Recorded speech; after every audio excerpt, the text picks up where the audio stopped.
43 साल पुराने मुरादाबाद दंगे का सच मुस्लिम लीग के शिविर से फैलाई गई थी सुअर घुसने की अफवाह।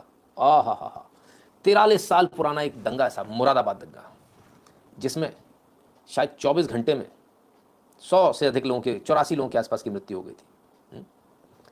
अब इस दंगे की सच्चाई सामने आ गई है और वो इतनी भयानक सच्चाई है कि आप सुन के हैरान हो जाएंगे। पहले जरा दंगा समझ लीजिए क्या हुआ। दंगा ऐसे हुआ कि ईद का दिन था, हज़ारों लोग नमाज पढ़ने आए थे और वहाँ पर अचानक से उस नमाज में एक ऐसी अफवाह उड़ाई गई कि सुअर आ गया। नमाज के बीचों बीच जो है, नमाजियों के बीच मस्जिद के अंदर किसी ने सुअर घुसा दिया। किसने घुसा दिया? हिंदुओं ने घुसा दिया। यह अफवाह उड़ाई गई और उसके बाद दंगे शुरू हुए, लेकिन एकदम से नहीं हुए। ये बवाल कटा तो उसके बाद पुलिस गई, पुलिस ने लोगों को समझा दिया। पुलिस ने पूछा कहाँ है सुअर, कहाँ है? तो वहाँ कहीं नहीं दिखा। तो नहीं है भाई, सब लोग समझ गए, अपने अपने घर चले गए। लेकिन बात इससे नहीं बनी। थोड़ी देर बाद दंगे शुरू हो गए। सबसे पहला निशाना जो बनी वो पुलिस ही बनी और पुलिस के जो कांस्टेबल्स हैं उनकी हत्या कर दी गई। लेकिन असलियत में क्या हुआ था वो रिपोर्ट अब सामने आ गई है। अब इस रिपोर्ट को पढ़ें। ये रिपोर्ट आज उत्तर प्रदेश के विधानसभा में रख दी गई है पटल पर।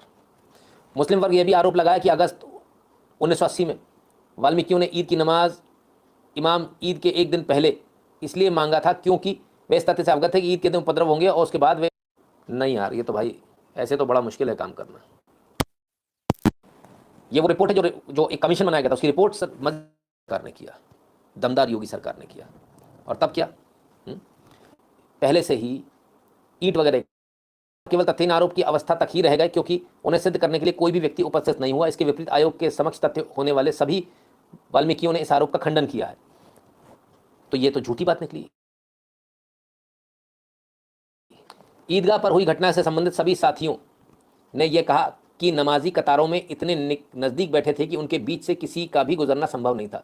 इतना निश्चित रूप से कहा जा सकता है कि ईद की नमाज के दौरान जब सड़कों पर हज़ारों लोग सड़क पर फुटपाथ पर खड़े रहते हैं, ईदगाह क्षेत्र में कोई सुअर घुस नहीं सकता है। कहा जाता है कि उस समय ईदगाह क्षेत्र में अत्यधिक भीड़ हो जाती है तथा तब नमाजी ज़मीन पर उकड़ू बैठ जाते हैं तो उस मैदान पर एक चींटी भी नहीं घुस सकती। इसलिए अभिलेखों के साक्ष्य तथा परिस्थितियों से नमाजियों के बीच किसी सुअर के घुसने की कहानी झूठी साबित हो जाती है। ये जो कमीशन बनाया गया था सर, उस कमीशन ने लिखा था ये, उस कमीशन का कहा हुआ है। ठीक है, आरएसएस और बीजेपी की जो बात कही गई थी उसे भी सुन लीजिए। ये उस समय बीजेपी सरकार नहीं थी सर वहाँ पर। राष्ट्रीय स्वयंसेवक संघ या किसी अन्य हिंदू सांप्रदायिक घटक द्वारा ना तो कोई गोपनीय बैठक की गई और ना ही मुसलमानों से बदला लेने के लिए हरिजनों को ही उकसाया गया था। वस्तुतः राष्ट्रीय स्वयंसेवक संघ और भारतीय जनता पार्टी का इसमें किसी भी तरह का कोई हाथ नहीं है। कांग्रेस सरकार का कमीशन लिख रहा है। ये राज्य और केंद्र दोनों में कांग्रेस थी उस समय, उस कमीशन ने लिखा है। आरएसएस और बीजेपी का इसमें कोई लेना देना नहीं था, ना ही कोई बैठक ली गई थी और ना ही किसी प्रकार का कोई ये किया गया था। तो फिर आखिर ये ऐसा हो कैसे गया? कौन थे वो लोग जिन्होंने दंगे भड़काए थे? ये सबसे ज़रूरी बात है क्योंकि इसमें जो नाम आ रहा है वो नाम बड़े बड़े लोगों के नाम है। खैर चलिए, सदन पर आज ये पटल पर सदन के रखी गई, बवाल कटा। मुरादाबाद दंगे में 5 महीने में गई 83 जाने। देखिए, सॉरी 24 घंटे नहीं, 5 महीने में था। देखिए तस्वीरें, शव कई दिन तक जहाँ तहाँ पड़े रहे। इंदिरा ने कहा था मुसलमान असुरक्षित होते तो आबादी दोगुनी ना होती। इंदिरा गांधी का दौर था और इंदिरा गांधी उस समय उन्होंने एक भाषण में दिल्ली के कहा था कि मुसलमानों को डरने की कोई ज़रूरत नहीं है। अगर मुसलमान डरे हुए होते या मुसलमान इस प्रकार के होते या उन पर हिंदू अत्याचार कर रहे होते तो उनकी आबादी मुरादाबाद में आज़ादी के बाद में, कब, आज से 43 साल पहले, दोगुनी नहीं, तभी दोगुनी हो गई साहब, दोगुनी नहीं हो गई होती। गजब की बात है, आबादी को लेकर बात हो रही है। चलिए, 2 महीने चली थी हिंसा और 2 महीने बेकाबू हालत रहते, 5 महीने तक हिंसा चलती रही थी। ऐसे दंगे हुए थे। हिंदुओं पर बिना बात के हमला कर दिया गया था मुरादाबाद में। बिना बात के सोते हुए हिंदुओं को काटा गया था फॉर नो राइम और रीज़न, एक झूठी अफवाह पर। मुस्लिम लीग के डॉक्टर शमीम थे दंगे के सूत्रधार। क्यों? क्योंकि 2 बार चुनाव हार चुके थे। इन्हें किसी भी हाल में चुनाव जीतना था। इन्होंने सोचा मौका अच्छा है।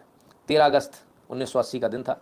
ईदगाह पर मुस्लिम लीग के कैंप लगे थे और नमाजियों के बीच सुअर की अफवाह इन्हीं ने फैलाई थी।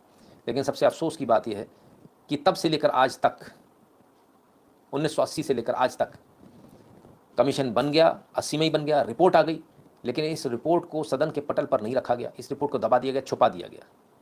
आज वो रिपोर्ट सामने आई है। आज समझना चाहिए उन तमाम सारे लोगों को जो इन दंगों में शामिल हुए थे कि आपके ही लोगों ने, आपके ही मौलानाओं ने आपसे झूठ बोला कि सुअर घुसाया। सुअर घुसा ही नहीं था।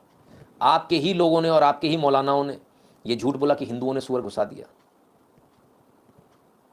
इतना झूठ, और इस झूठ के दम पर पूरे दंगे हो गए। हद दर्जे की बेशर्मी है। भाई जी राम राम। कठिन परिस्थितियों के सामने भी आप राजपथ पर डटे हैं, आपका हृदय से अभिनंदन। बहुत बहुत धन्यवाद उत्तम जी, बहुत बहुत धन्यवाद। क्या होता है, परिस्थिति अपनी कैसी भी हो, लेकिन काम तो होना चाहिए। देश थोड़ी रुक जाएगा। और फिर भी अगर किसी को थोड़ा सा मन भटक रहा हो तो एक बार पंत प्रधान को देख लीजिए, मोदी जी को देख लीजिए। सुबह कंधा दिया था और दोपहर में अपने काम पे लगे थे, है ना, अपनी माँ को। तो ये मायने रखता है। हमारे पास में उदाहरण बहुत हैं ऐसे, अगर हम लोग उदाहरण से सीखना चाहेंगे तो। और उदाहरणों से सीखा जाता है। आइए आगे चलते हैं। उन्होंने ईदगाह के उत्तर में स्थित छतों, घरों की छतों से तथा उत्तरी फाटक के निकट से कुछ मुसलमानों के गोली चलाते देखा था। गोली चल रही थी साहब, छतों से। अभी भी छत, तब भी छत।